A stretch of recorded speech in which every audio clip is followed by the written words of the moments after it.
Hello and welcome to Auspol Explained, an educational resource all about teaching you everything you need to know about the Australian political system. My name is David, your pasty white host, and this is part 3 of my Basics of Government mini-series, the Constitution. So let's begin. What is a constitution? Well, a constitution is a document that creates the foundation of a legal system. While laws can be changed by passing a bill, the Australian Constitution cannot be changed until Parliament passes a specific change they want to do and then takes that to a referendum where a majority of Australians and a majority of states have to agree for that to happen. So it's actually really difficult to change the wording of the Constitution at all. The Constitution provides limitations to a government's power and has clauses that ensure elections happen regularly, and if a government could just change it easily, it could grant itself more and more power, or even delay elections indefinitely. Our Constitution was the product of a lot of discussion and debate between the colonies and was approved by referendums in each state. It then came into effect on January 1st, 1901, making it the easiest anniversary of a historic event to remember ever. It's a new year. Happy Constitution Day, or what it's actually called, Federation Day. Because of becoming a federation. Why would it be called Constitution Day? That's silly, David. Anyway, so what does the Constitution say? There are 128 sections spread out over 8 chapters. So let's get down to it. No, I'm kidding. We are not going to list all of them, but I am going to give you a quick general overview. Chapter 1, General. This chapter is divided into 5 different parts. So first off, it establishes that Parliament exists. Good work. And has legislative power, which is the power to make laws.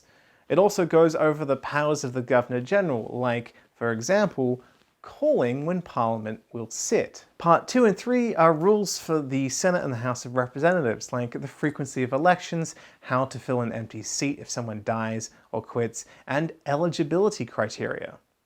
Which, fun fact, does not involve things like job history or knowledge of the legal system. You can run for politics at age 18 if you wish. You don't need a resume. It's not that kind of eligibility criteria. Part 4 is where the plot really starts to thicken.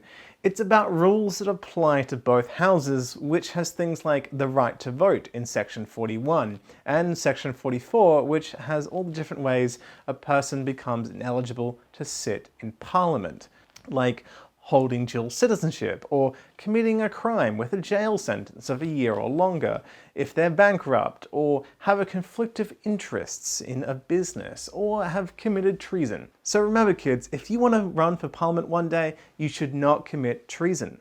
Perhaps, even if you're not running for Parliament, don't commit treason. I think that's like a life sentence or something, I don't know, just don't do it. Part 5 is about making laws.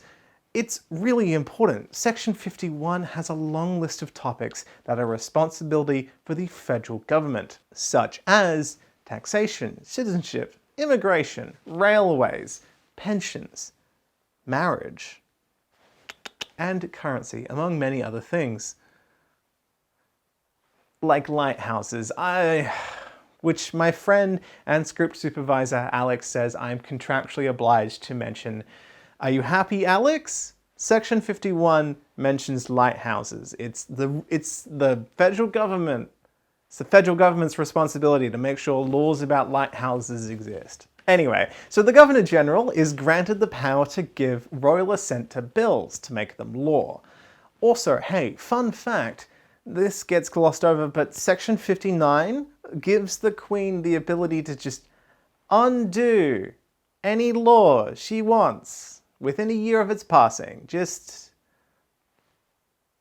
what? Don't worry, the monarchy doesn't do that, but the monarchy can do that. Chapter 2, the Executive Government. This has a lot to do with the Governor-General, who is a pretty central figure in Australian politics.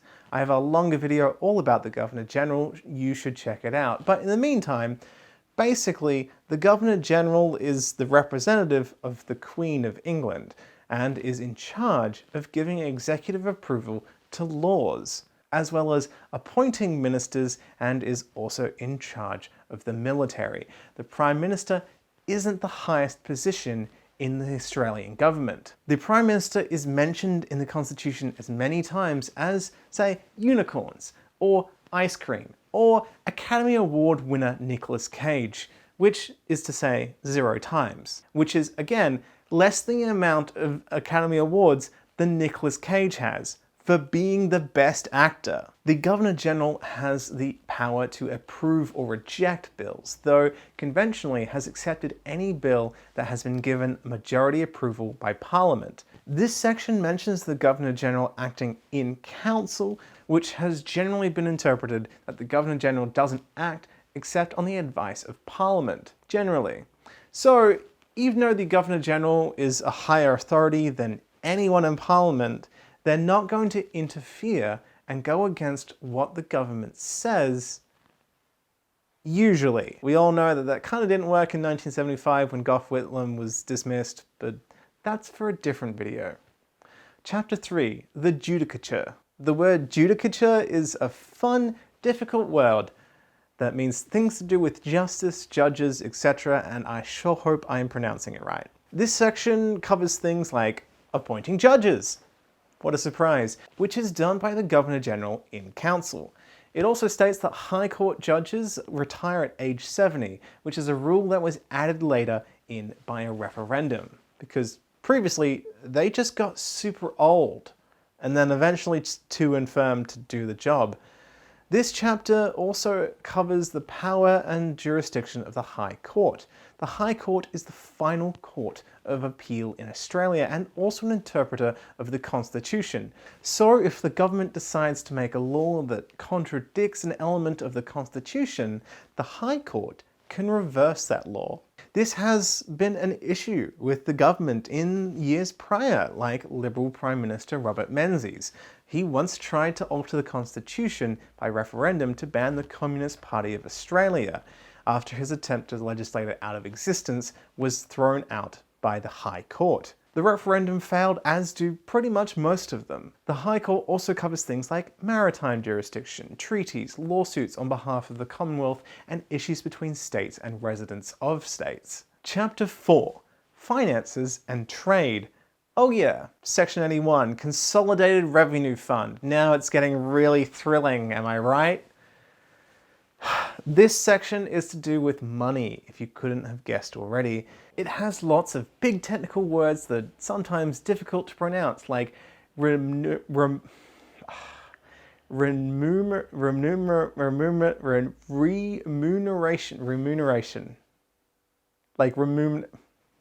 Like that word I just said. And tariffs, and talks about appropriating money. It's actually really long, so to summarize, a lot of technical things about how the government collects and spends money. Yeah, cool.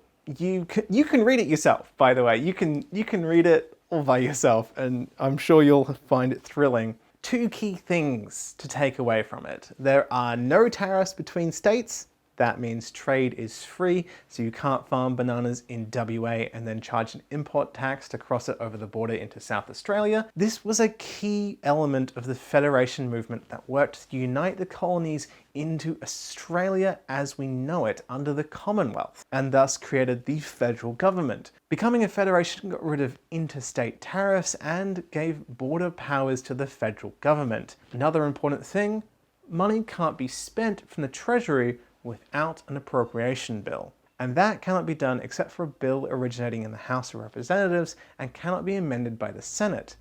The Senate can block the use of money bills though.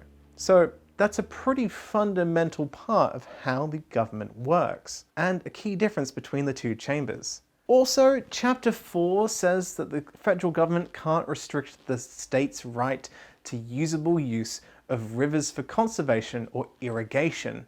Yeah, I don't know why that's in Chapter 4. Who am I? Edmund Button? Chapter 5, the states. Speaking of states, this section covers the relationship between the Commonwealth government and the state governments, which is kind of super important when you're creating a federal government. Basically, states continue to have the power to make laws unless it is inconsistent with a federal law relevant to this constitution. So if a state government decides to make a law that crosses into Section 51 territory, the federal government can undo that law. It can also give them the right to do it. So like, for example, quarantine is a Section 51 federal government responsibility, but during the COVID-19 pandemic, the federal government gave that responsibility to the states. This chapter also allows states to give up part of their land to the Commonwealth, which is how we got the Northern Territory. South Australia used to be the entire middle section of Australia, even though it was just called South, until it decided to give back its northern section to the federal government, and a territory was formed. This section also forbids states from creating their own currency or armies unless the federal government says it's okay, which they haven't. One state also can't discriminate against a resident of another state. The federal government also has to defend the states against invasion, partially because the states can't create their own armies, and it's also the responsibility of the states to create prisons. Section 116 is pretty important. It ensures religious freedom. Chapter 6, New States. As it says in the title, this one is about making new states. Wow, they really didn't want you to have to think too hard about that one. We have never made a new state in Australian history, but there are rules about it. Basically, the Commonwealth is allowed to give new states and territories whatever representation in Parliament it so sees fit. States can merge if they want, and they can split apart. To change the boundaries of a state, the state parliament has to agree alongside a vote of residents of that state before the federal government can alter anything. So if you wanted to extend the state of, say, New South Wales into the border of Queensland, both state governments and the federal government, and then a majority of people in both of those states, need to agree. So, not likely. Also, a quick thing about how, like, the federal parliament can choose the representation that a new state gets means, say, if the Northern Territory were to become the Northern State, it wouldn't inherently have the same amount of senators as every other state, because that is a decision for the federal government. An offer of 12 full senators has not been given to Northern Territory in its quest for statehood. Chapter 7, Miscellaneous. There are only 2 sections in this. 125 says that the government can determine where Parliament sits, so long as it is at least 100 miles, which is about 160 kilometers, or more away from Sydney. Yep, they were very specific about that. This is because there's a historic debate between Sydney and Melbourne about who is the most important, and the solution was to be like, neither of you. The answer is neither of you. And just create the Australian Capital Territory, and then put Parliament in Canberra. Parliament was held in Melbourne, though, until 1927 because there was no constitutional rule preventing it from being in Melbourne. So, I think Melbourne kind of won that fight. Section 126. The Queen can authorise the Governor-General to appoint deputies. If the Governor-General wants a second-in-command to take over when they're sick, then that's fine. They're allowed. There was an extra third bit, section 127 in this chapter, that excluded Indigenous Australians from being counted as part of the population, but this was done away in the historic 1967 referendum that included Aboriginal Australians in the census. Because they're now part of the census, this now also determines the representation that each state or territory gets in the House of Representatives, because that's based off population. This has thus better enabled Indigenous Australians to engage in the Australian political system. Chapter 8. Mode of altering the Constitution. This section, once again, pretty straightforward.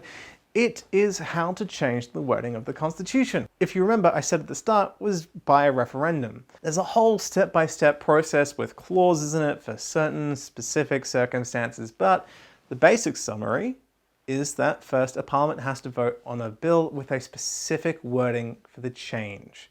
The Governor-General then approves it, and then it is put forward to a referendum for the public. Then there are two criteria, or three. A majority of the population has to vote yes, and then a majority of the states also have to vote yes, unless that alteration is specific to that state, in which case that state also has to agree with it, which is like a triple majority, but that's never been relevant. Territories are not part of the majority of states rule, but after a referendum in 1977, their population was allowed to be included in the majority of people rule. So it's possible that more than 50% of all Australians vote yes in a referendum to change the constitution, but half the states come back as no, and then the referendum fails.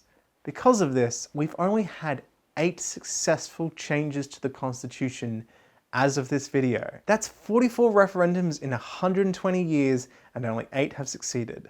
And there you have it! Now you know the general idea of what the Constitution says. Feel free to read it in full yourself. It'll only take you about an hour and a half to 2 hours, which is less time than it takes to watch Leaving Las Vegas, the 1995 American drama film that earned Nicolas Cage an Academy Award for Best Actor. He is, despite all evidence, a very capable actor. Anyway, thank you so much for watching. Tune in for part 4 when I discuss the difference between state, local, and federal government. Comment down below what you would like to learn about next, and also, don't forget to share this with all your friends and family so that I can finally reach my goal of reaching 10,000 subscribers, which admittedly is a bit far off, but I believe in us. Also, special thanks to everyone who supports me on Patreon. I super appreciate you. Can get bonus content if you become a Patreon, or early access to videos depending on how much you give. Anyway, thank you so much, and I will see you next time.